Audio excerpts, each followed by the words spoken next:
So here's the new vacuum unit, Deborah. I'm going to show you how to replace the bags. You just lift off the lid on top. Just doing this with my left hand. And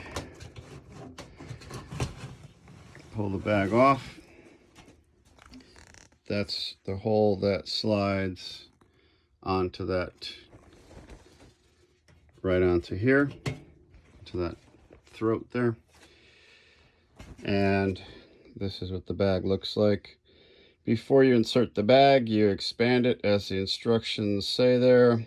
There's the letter number combo to reorder bags. You can get them from Amazon or from the manufacturer, which is VacuMaid.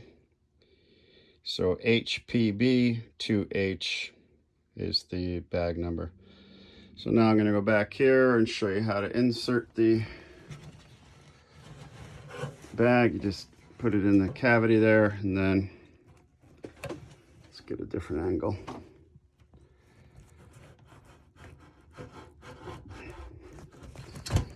Push it right over, slide it over until these cardboard, the edge of the cardboard touches the edge of the metal, and that's fully inserted.